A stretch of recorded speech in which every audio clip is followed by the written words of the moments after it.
the whole room got silent. And I was like, oh my gosh. My purpose, my life, what is my true calling? It's very challenging to find a solid manifesting generator man.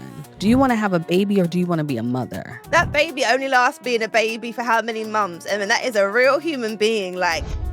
My guest this episode is Aycee Brown. She is a spiritual guide, human design expert, and author. She has over 15 years of experience working with high-profile leaders, creatives, and seekers to help them recognize their intuition, heal, manifest, and reclaim their inner knowing. Welcome to the Vanessa Podcast, a business and careers podcast where I give you the lowdown on the latest news and chat with influential movers and shakers, top achievers, and all-round incredible people. We explore their viewpoints, how they've got to where they are, and how you can too. I'm your host, Vanessa Sanyauke, the founder and CEO of The Hill and Girls Talk. We connect the world's largest employers with talented people. We have a global community of over 60,000 women, helping them to level up in their careers. If you want to learn more about how the world economy affects you or how others have made their dreams come true, then grab your favorite drink. This is your time to laugh, learn, and level up. Okay, well, Aycee, thank you so much for being my guest. I'm super excited to have you. Before we kick off with your interview, how would you describe yourself to our guests? Oh, I would describe myself as a medium, psychic, astrologer, spiritual guide and teacher, but also a creative. Just someone who loves to create, loves to help people fulfill their dreams and create, and to help people remember who they are. That's really the most important thing. You spoke at our summit for Black women in tech many years ago. And I think I found you through a couple of people. I think Layla Delia and also Christina Rice. Mm-hmm. I think she had a summit a few years ago, and that's how I heard about your work. And I've just been following you ever since. I'm really excited for our listeners to really find out more about you and the important work that you do. How did you sort of start to really come into this work? So you say on your website that you were never broken, you just needed to remember. So that's your kind of guide to us. But what cracks in your life ultimately sparked you to remember and that you weren't broken?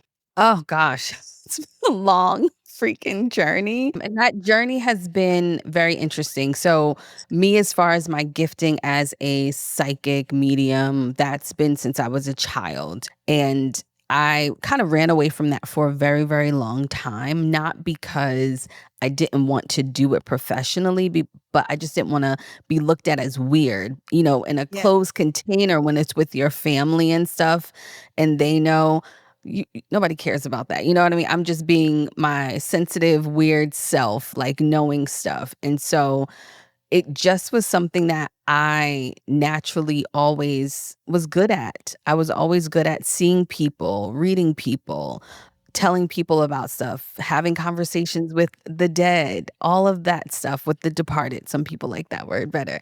Yeah. And so it was just natural for me to eventually do this, but I didn't know if I was going to step into it or not. But I just felt really called to it. And I'm like, okay, this is how I'm going to help people, one of the ways. And so I just leaned in and eased on down the road.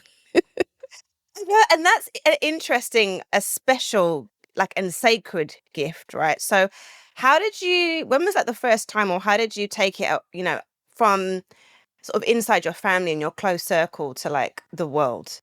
Well, I used to read people in high school, at homeroom. And then when I was working corporate, I would give readings to friends on lunch breaks and stuff like that. Or I would find myself in situations where I call myself baby psychic, where I had no boundaries, nothing. There was a situation, which I talk about a lot, where at the time I was doing photography, and some of the girls there who, the editor and stuff like that, they were talking about their relationships, and I just like read her without her permission. The whole room got silent. And I was like, oh my God, I shouldn't have said anything. And years later, because I'm still in contact with them, but years later, I said, why didn't anybody say anything? They were like, because you were absolutely right. Everything that you said. So we were in shock. And she winded up staying with that particular partner for, I think she stayed with him for like 4 more years after that. And she was like, everything you said was right. That's why we were so silent. And I was like, oh, I really wish I would have known that it was exactly what I said, because at that time I was like, see, this is why you can't be out here doing this psychic shit. Keep it to yourself. Yes. Because people are like, Like, what the oh fuck? Yeah. no. Yeah. Exactly. So it just was kind of a natural thing. And I just started doing it really I tried to mask it with being an intuitive. And then I went and got my life coaching certification. So just doing it that way. And then I was just like, why am I hiding behind this? This is what I do. This is who I am. And how do you sort of kick off a type of, I guess, doing this as a vocation? Because I guess in the UK, we're still kind of like on the early stages of this journey in terms of looking at spirituality, but I know it's really evolved more so in the US. But how do you sort of kickstart a business that does a lot of healing for people? Like, how have you managed to grow it and scale it? I mean, for me, I think I am lucky in the fact, and we'll talk about this, being a projector, is I'm here to lead. I'm here to guide people. That is a natural thing. So anything I do, I'm going to be leading and guiding people. It's just a matter of the vehicle. And so I can do that in so many ways. So doing it in this way, it just really evolved. And I started charging people, and people started coming back. I get a lot of referrals. People, word of mouth. And the healing part, I knew that that was a part of the journey because I did so much healing on myself. I had to heal a lot of the wounds, and I know that that's part of my calling, is to help people heal and remember who they are, or I like to say, play the cards that they've been dealt. And that will happen through anything that I do now, because I know that's the baseline. I just happen to do it through mediumship, through coaching, through guiding people, through consulting people.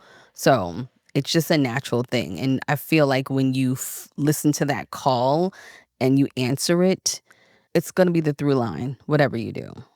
Yeah, I think that's something, I guess, even me personally, and I'm sure a lot of people who are watching or listening, it's sometimes we don't listen to those, I guess, the nudge from the universe, or that silent whisper, I like to call it as well. And I think it's really sort of inspiring how you really clocked into that, because I've been trying to do a lot of that this year. And I'm like, oh my gosh, like all of these years, I've had this slow little nudge, and I've never really kind of sat down and thought, what is it what is it that I'm supposed to be doing with my purpose, my life? What is my true calling? A lot of people don't really even have that in their lifetime to be able to know that.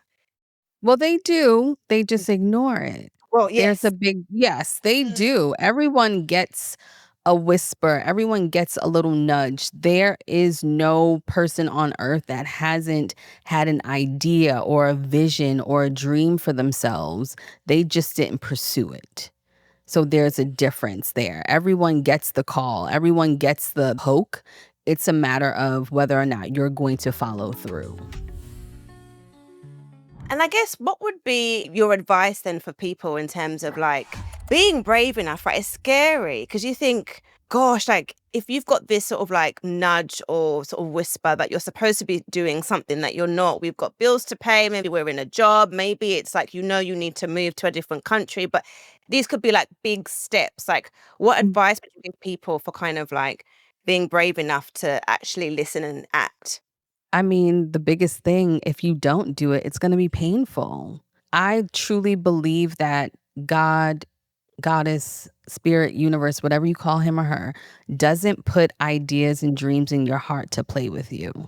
It's not like, I'm psych, I'm gonna like not. It's not there for that. It is there for you to take the first step. Spirit is not asking you to figure out the whole how to plan of it. It's saying, okay, here's this little whisper, this little inclination of you wanting to do X, Y, and Z. I just need you to move in that direction. It may take 1 year, or it may take 5 years, or it may take 15 years, or you'll see a lot of stories where people, I'll give it a huge example. I don't know if you remember last year, the whole story with Who the F Did I Marry, Risa Tisa Oh gosh, on yes, on TikTok, TikTok. right. Yeah. So here she is just telling her story, and lo and behold, she has this great speaking voice. She can tell a story. She gets signed to a big talent agency, and everything kind of spirals into her being platformed. And that's how it works.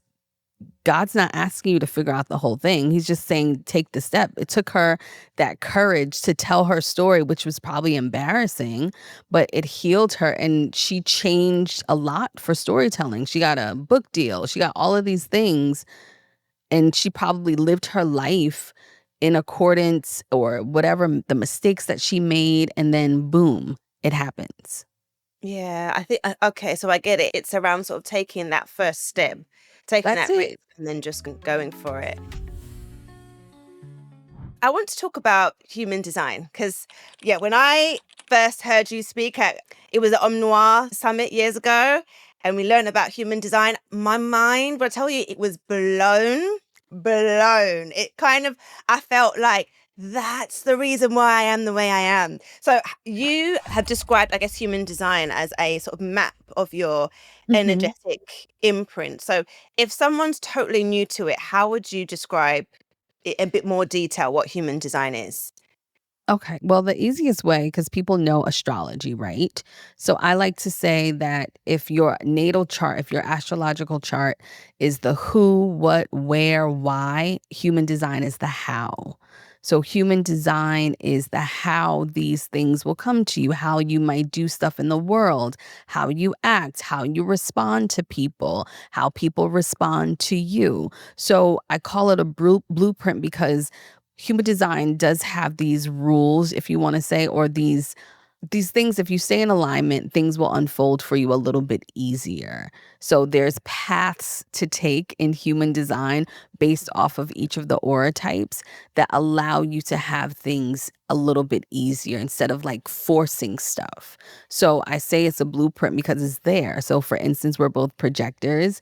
We are here to wait for the invitation, to wait to be recognized and seen. But many projectors get that mixed up where it means you just sit and do nothing. No, you still have to show up to the party. But that final life changing thing, that final pivot in your life is going to be an invitation. And so if you have that in mind, it's easier for you to just do your thing because you know at some point someone's going to invite you to the next step or to the next big thing in your life. Yes, because I mean, I guess if we can take a step back to the five human design types, if you could just summarize for us what they are, that would be really Yes. helpful. Yeah. So projectors, we started there. Projectors, they're here to guide, to lead, to be our. I like to say, if you think about football, I don't know if they do this in the UK football, soccer, but there's a panoramic camera that goes from one end to the field to the next that gets that aerial shot. I like to say that's projectors. We can see everything. So we can see the things that are good for you, that are bad for you. It's almost like a little intuitive sense that we have, but we are here to guide people and direct them.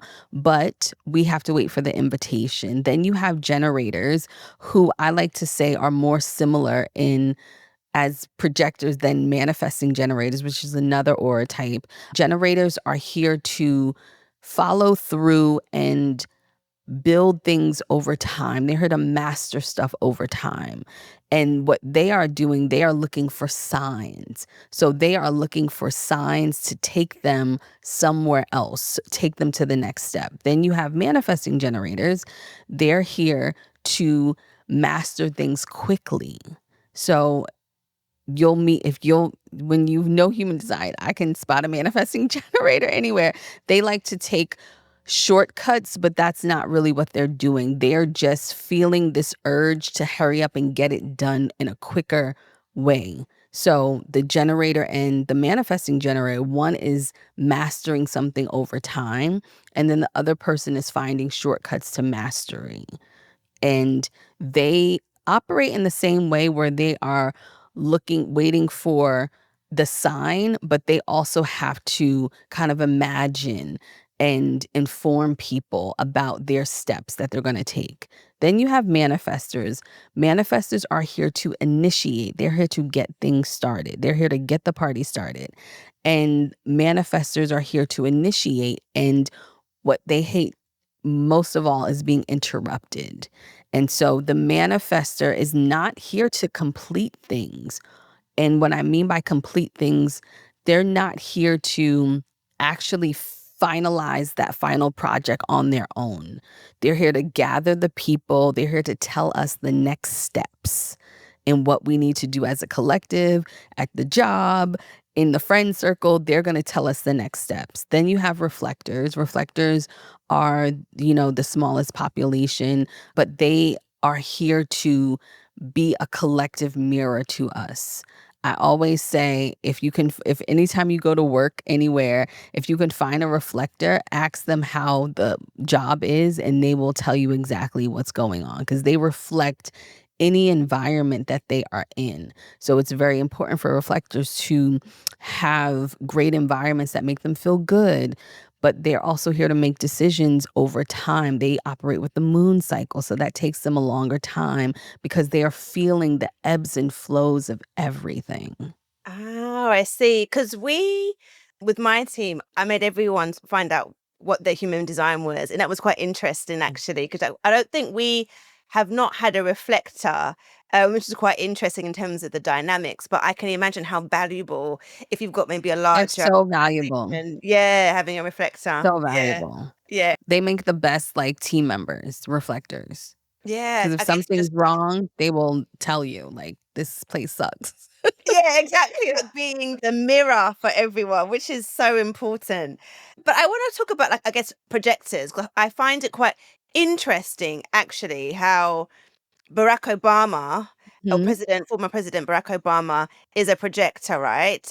And what's interesting, I guess, is with projectors, I don't know if I'm being, I guess, describing it right, but I feel like what I took from a description is we're a little bit lazy. I don't know how, if that's the word to describe it, not It's lazy, but not lazy. It's people projectors are more likely as children to be called lazy for okay, sure. yes. Yeah, because I could relate to that. Like, I feel like working hard finishes me. Like, it almost kills me. I don't know Yes, what it it is, takes a but it's lot like, out of you. yeah, yeah, yeah. I think that's what it is, rather than saying we're lazy, but it's just, it really like exhausts me to that point. And I guess if for other projectors out there, what kinds of things do we need to know about, like how we're built to lead and live?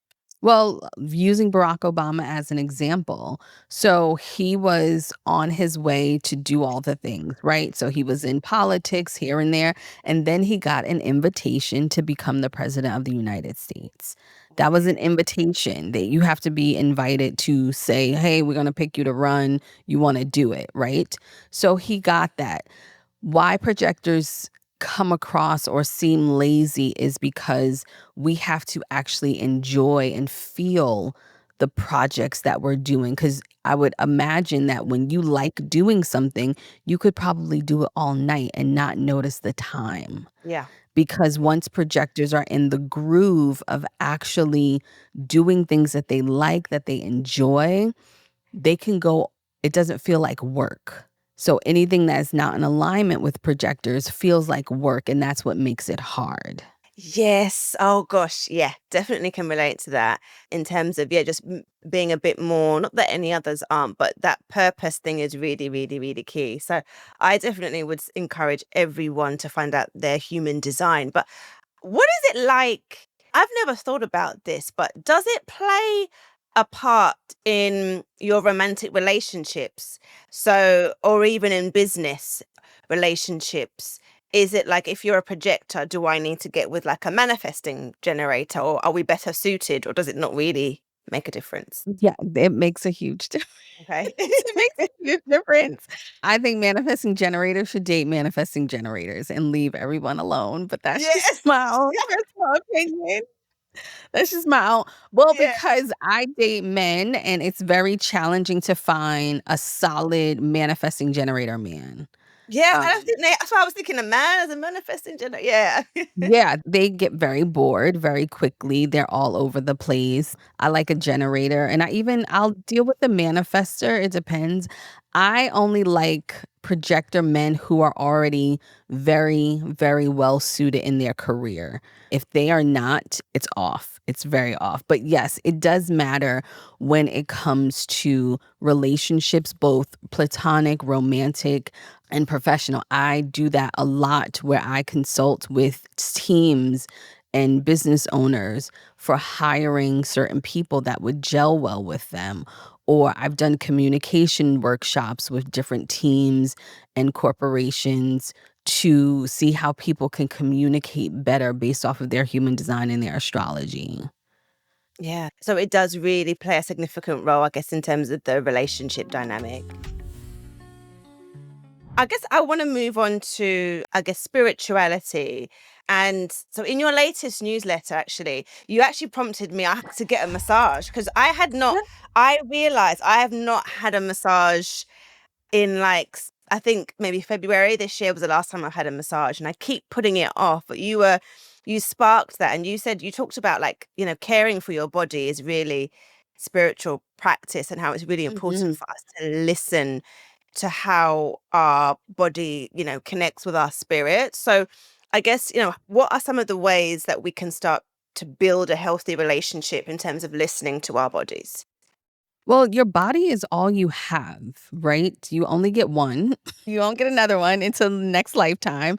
But so it's all you have. So if you think about your body as this suit for your soul, and you only get one of them, and your body is what is connecting you to your soul, it's connecting you to spirit, but you have to do the due diligence to feel and see that and understand how that works. So when it comes to spirituality and it comes to the body and connecting spiritually, women especially, we are the most intuitive creatures on the earth besides animals, right?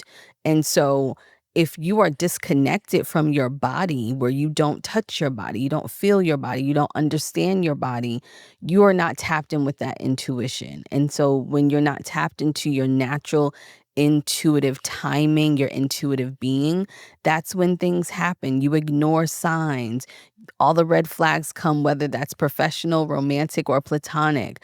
There's so many things that you can bypass. There's so many things that you don't have to get into, that your intuition lets you know. The body does not lie. If you walk into a place and it feels sketchy, you're going to feel that first in your body. And then you react, and then your body goes into flight, fight, whatever it does. Or for instance, when it comes to dating, that's why, there's this big debate on no coffee dates. There's like people like, don't go on coffee date. That's low effort. And I disagree. I have friends who are dating coaches and matchmakers. Coffee dates for women are perfect because you can feel your body and how it's reacting to that person. It's very challenging to do that over dinner because there's so many distractions. You have someone asking you if you guys want something to eat, then there's music, then the lights are low, all of these things that are disconnecting you from your body. But in a coffee shop, it's bright, it's silent, and it's just you and your energy. And then you can see that. Now, we don't want any, everybody's going to deny, the coffee date. Don't do a coffee dates. But I'm just saying that we need to put ourselves in situations and in places and spaces that we can allow to feel our bodies first, because your body's going to know. I would imagine when you have done business deals in person or even online and your body feels off and you're like, "Oh, this might not work." And you can't understand that's your body letting you know this isn't going to work, Yeah. you know? And sometimes think we sometimes because I've had that where like I just had this gut feeling, and then we kind of just like talk ourselves out of it and just, Right, you ignore just, it. yeah, we ignore it. I wanted to talk about like unlearning. That's an area that I'm really kind of trying to work on. It's quite hard. And you previously have said that, when you're thinking about how to heal in a transformative way, a lot of it comes from unlearning. So can you just talk a bit more about some of the things that we need to unlearn and what does that look like? Well, we have to unlearn first our stories because everyone who has or is on a healing journey or who has had trauma in their life, we have a story that is the background of it. We have to unlearn that story. We have to kind of forget that story and say, okay, this is what happened, but this doesn't define me. It doesn't make me who I am. How do I want to move forward now in my life to where it benefits me? Or, yes, we have to acknowledge that you can't outrun healing. It's a process, it's not linear, all of that stuff. But unlearning also keeps you in a space of being open to receiving. When you think you know everything about anything, you cut yourself off to so many opportunities, so many people, so many things that you could possibly advance your life, learn about yourself even more. So I always feel like part of the healing process is unlearning because you're not only unlearning the things that happened to you, you're also unlearning the things that you were taught, whether that was religion, whether that was how you were raised with your socioeconomic status, all of these things, race, all of that stuff, all of those things. You have to unlearn them in order to be able to receive something new, some new information, because new information is always going to get you further than you saying you know everything. I don't know everything. I can admit that. I'm always learning. I always want to learn, even with my clients. Sometimes I'm wrong. I like their feedback because it helps me become a better person. Having the attitude of, I know everything and this is all, that's really putting a limit on who you could actually be. And it's so, when you talk about unlearning, I think in a cultural context, so I'm like from African backgrounds. My parents are African and my family is a bit of one big, if you've seen that film, A Big Fat Greek Wedding, it's like it's big Mhm, fat mhm. African family. And there are so many sort of cultural things that we're taught. So we're taught about what subjects you should study. We're taught that there's a certain path in terms of your job and your career path. Then you're taught certain things about your value is in getting married, your value is in having kids, and we're taught all of that stuff. And I and some of my friends who are the same age, like we're trying to unlearn that cultural, it's like generational. I Yeah, feel like it's trauma around your worth is based on, as a woman, like, are you married and do you have kids? right, Learn that so that you don't feel like you're chasing this dream that's not really what you're supposed to be doing. right. And here's the thing, when it comes to those type of cultural things that everyone has to deal with. Women, of course, we've gotten the short end of the stick when it comes to patriarchy and capitalism and saying that, your worth is whether you have kids or you're married. That's like a thing. I truly don't believe a woman's lifespan is supposed to have children and get married. You're supposed to self-actualize into the best version of yourself. And it's also coming from people who were raised by people who couldn't get a bank account without a man. So of course, if I was raised by a mother who couldn't do anything without a man, of course, I'm going to tell my kids, well, you might as well get a man because that's going to be the best option for you. It's not like that today. You don't have to wait for a man to do anything. And so I'm sure that makes it challenging because what happens is that, there's this whole big decentering men conversation Yes. around. And oh my God, decentering men doesn't mean that you can't have companionship or have a relationship. It just means point blank, a man is not a plan. And when That, you let that go that a man is not a plan and he does not need to be the center of your universe for you to self-actualize and master yourself, then that's what you need to know. And sometimes, especially in this day and age, like really think about why you want children. I always ask my clients, do you want to have a baby or do you want to be a mother? Which one is it? And if you want to be a mother, you can mother so many other things besides a child. Absolutely. That even that part, because I'm on that journey of still deciding, do I want to have like a kid? And, do I want that in a romantic relationship or do I want to do that as a single person? But I've been asking myself that question.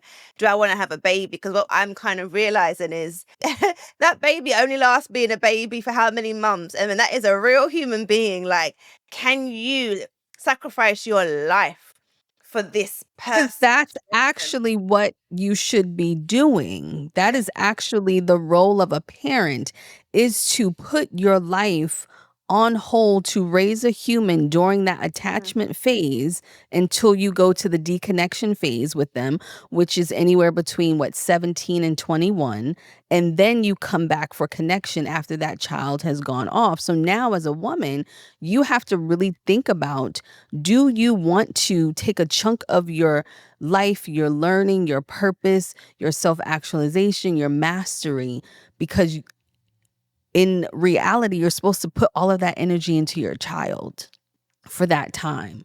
So I want women, and say this to my clients and friends, you really have to, why do you want children? Like, what is it, if you really think about, right, the root of most people or women wanting children, it's for selfish reasons. It's Yes. because they want to redo their childhood, or, oh, I just love being a mother. Do you really? Because consensus says there's a lot of people who are lying and say they don't like motherhood. So Yeah, a lot of which my friends one are is like, it? "Don't do it." They're like, Right, "Stop don't do it. So it." what are you talking about? You love doing it. So if, Yeah.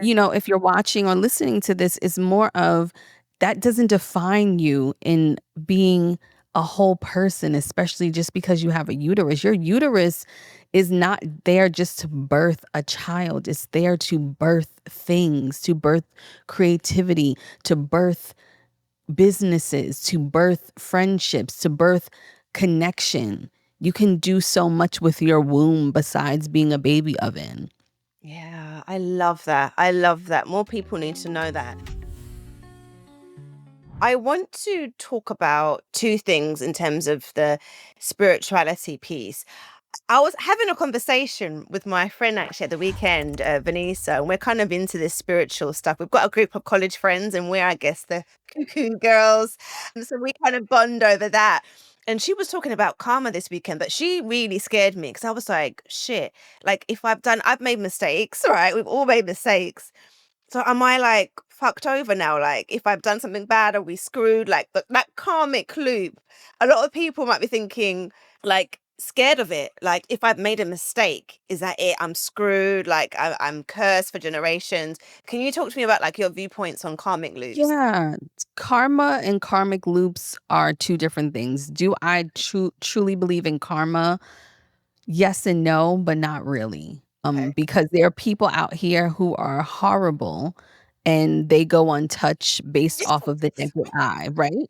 Based yeah. off of the naked eye, we can't see their internal struggles, Yeah. but based off the naked eye, Mm. they go untouched. So, does karma really exist in that way? Karmic loops, however, are, in my opinion, things that your soul is trying to get you to learn the lesson and you're not paying attention. For instance, Oh, you dating the same type of man, right? He winds up being emotionally unavailable. So that lets you know, okay, there's some healing there that I need to do to be available for myself. Or if you date men who are always alcoholics or something like that, that's a karmic loop, repeating cycles and lessons that your soul has asked you to heal or complete or learn from, and you're not doing it. So that's more possible than karma in general as a whole. A lot of us go into these karmic loops with situations and stories about ourselves, about how we think about things, and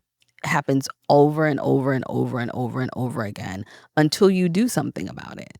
So you can kind of like change your, not karma, but you can kind of change it for you. Like not change your luck, but do you know what I mean? Yeah, I mean, yeah, if you learn the lesson, if your last 5 partners were all emotionally unavailable men, you think maybe now Yeah. you would say, "Hey, Not too late. Yeah. maybe I need to think about why am I attracting these men like this and say, okay, well, this is not healthy. I don't want a man who's going to breadcrumb me. I don't want a man who's going to go hot and cold with me. This is not healthy." And you have to look at yourself and say, okay, what part of me needs that? What part of me desires that? Because if you keep on going back to it, it's doing something for you. It is making you feel good, making you feel safe, because that might be all you're used to when it comes to men, is men disappointing you. So of course you're going to attract a lot of men that disappoint you, unless you say, "Oh, I am worthy of people showing up for me. I'm worthy for people honoring my time, for being, transparent with me, for having intentions." And then you start doing better, or you start attracting better. I love that. It's like, yes, it's never too late. When you say, yeah, No, it's I'm never like too late. that. You can It's never change too it. late. Yeah, Yes. I love that. And shadow work. One of my biggest struggles is to get the men in my family to do this freaking shadow work, right? I've been trying to get them into it. I think with women, it's a bit easier, but shadow work can be quite scary and daunting for some. And I've kind of got into it in terms of like journaling and really sort of like Mhm. looking at my, it's sort of like what it says, like the shadow, like the dark parts of myself. And it's sort of like, well, I don't know, I feel like it's kind of allowed me to kind of look at myself as if I'm standing across from me, if that makes sense. So it can be intimidating for people. So, like, how can we make people feel a bit more comfortable with shadow work and not so scary, especially men? Well, I would don't hold your breath with men on healing. Yeah. Like, please Yeah. don't bother. Oh, Because it's no, I'm serious. And yeah. funny thing is, and this is me speaking from experience, I coach men here and there. I love coaching men, mind Mhm. you. That's probably my favorite to coach, because when a man is ready to heal, he does the work. Right. And so that point from him starting to getting ready to heal, it can be a long journey. But shadow work, of course it's hard. Of course, imagine you being a certain way, right? And I'm just speaking, I'm not a man, so I don't completely know. Imagine you living in a community, being a certain way, and only being told that your only function is to protect and provide, right? So if that's all I know, I'm going to check those boxes, and everything else that can just fall by the wayside. Shadow work requires people to go into the depths of their insecurities, of the things that they are afraid of, that they don't see, all of those things. And then you have to literally unlearn yourself and build yourself back up. That can be soul crushing. That is scary. You, on your healing journey, you are not the same.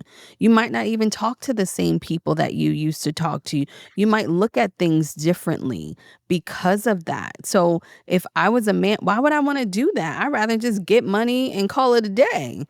I have to unlearn all of this, and then it's going to make me tap into my emotions, and who knows what they were told about being vulnerable, or emotions and feelings and all of that. So that is more of a collective thing for men, that there's going to have to, in the US, we had, back when I was a kid, it was like say no to drugs campaign. And Okay. Yeah. so We they need one they need for men. right, they say yes to therapy. Like, we need a Yeah. campaign, say yes to therapy, something like that. But Yes. it's shifting. The collective energy is shifting because, the male loneliness epidemic. Gonna say And that. Yeah. so women are doing the work and men are getting left behind. And so they're like, well, damn, I guess I'm going to have to do something about this. And then I think if more men are honest and they start actually doing the work, which it's going to take them a little bit longer, we'll have a better pool of people out here for us. Yes, that's what I've realized, because I feel like, especially like me, I'm in my like late 30s. And like you said, a lot of my friends who are single, we have been doing the work, going to therapy, doing our shadow work, trying to be good people, eating right, trying to do all of the things. I mean, the men that we are now coming across, we are on a different level and a different spiritual Mhm. journey. And I think what's frustrating is from some of the men in my demographic, they're looking at us to fix them. And it's like, no, no, no, no. No, you have are not a rehab center. Thank Absolutely you. not. It's like, no, we're not fixing any man. This is something that I feel men need to fix. And I think it's quite good that I'm seeing a lot of like male public figures now trying to support more men, because we're tired, especially Black women. We're done. So Yes, it's we're like, very you guys, tired, yeah, very get tired. their And act of together. course, in the UK, you have a lot of cultural nuances, whether they're Caribbean, whether they're African. Yeah. And so they come from this cultural background. Even, the United States, the African American culture is X, Y, and Z. That's a lot to unlearn. If, I can only imagine if I've been taught my whole life that my only value is making money and protecting someone. That would I would think my brain would be fried if that's all I felt like I had to do, and then now I'm not getting the same reaction or response. Imagine living your life, whether you're 30, 35, 40, 45, and that's all you've been told. Now it's not working anymore. You're gonna be angry. There's gonna be podcasts all over about you Yeah. hating women, all of that Yeah. stuff, until you look at yourself. Hmm. And so that's where I think it's turning around to like, okay, we need to look in the mirror. We need to look Exactly. at ourselves. Yeah. And I think that's really, really, really important.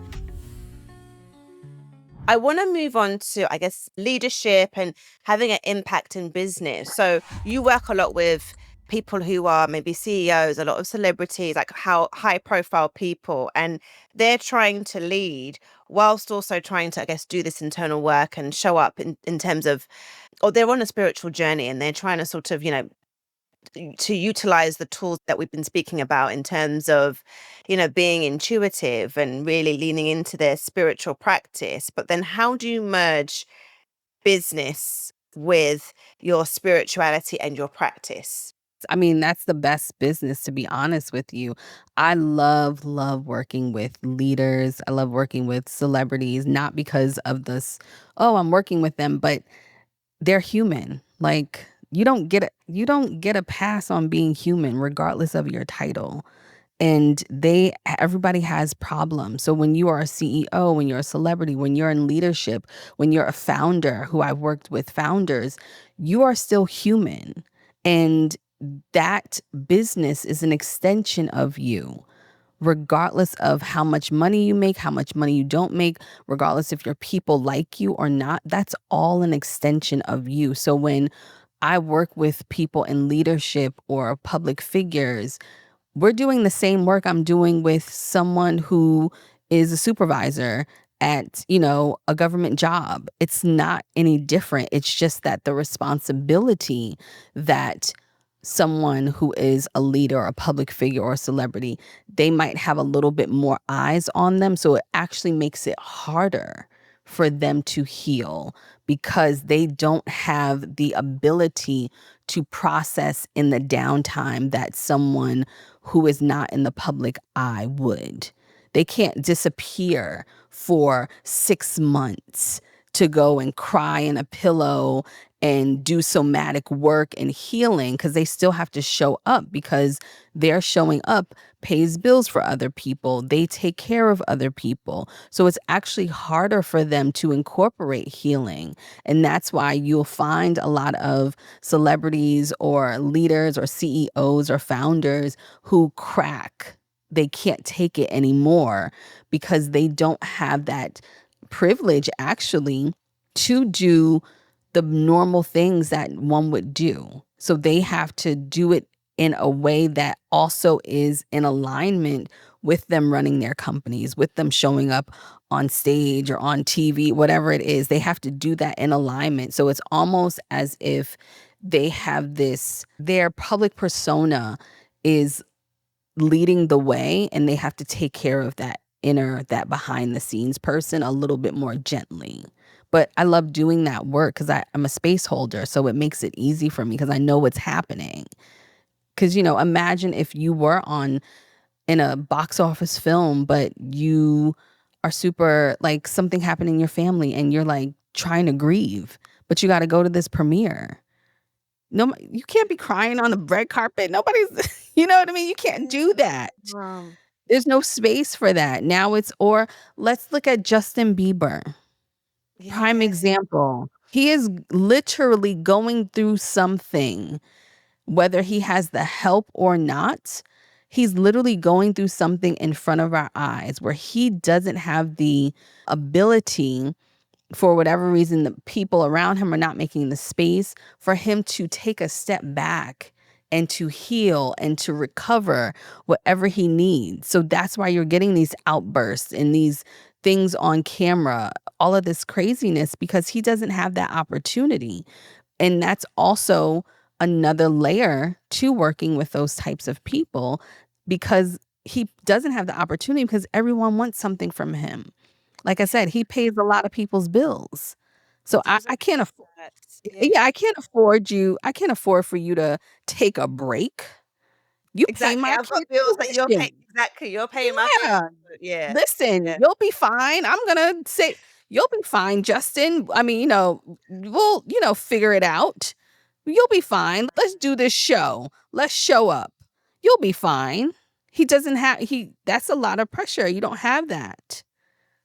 Exactly. It's so true. And I think it's so needed. And like you said, you just need someone to hold that space, because I feel like what I've realized is my friends cannot hold that space. Like, and sometimes like your family members, your parents, like you need someone who has got the tools to hold that space for you. It's so important that you find the right person.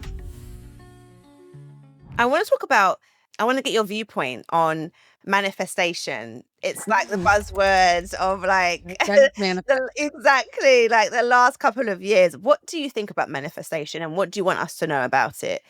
Because some people um, think it's just thinking positive thoughts and then put it on your mirror and ta-da, your dream that life appears. yeah, there's some nuance there for us. If you have my complexion or in the shade, it's manifestation.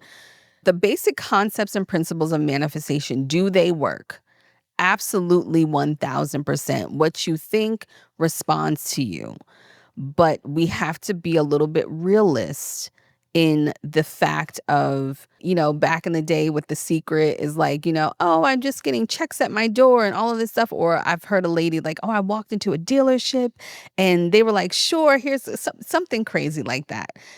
There is still things that happen in society that make me behind, even though I can manifest my life and my future and all of that. There's still going to be some type of societal barrier there. That doesn't mean that you don't manifest, that you give up, or that you change your mind, or you're like, woe is me, it's not going to work. It's just going to be looked at, or the lens of your manifestation is going to be a little bit different, because there are actual factors that you can't control as a Black woman.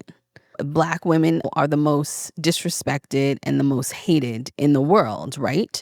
So if I want to manifest, can I do it? Absolutely. But I also have an invisible barrier that might cause that manifestation to take a little bit longer or to slow down. And that's just being real. That doesn't mean that you have to fall into those traps, because somebody will probably be like, oh, act as if and all of that stuff.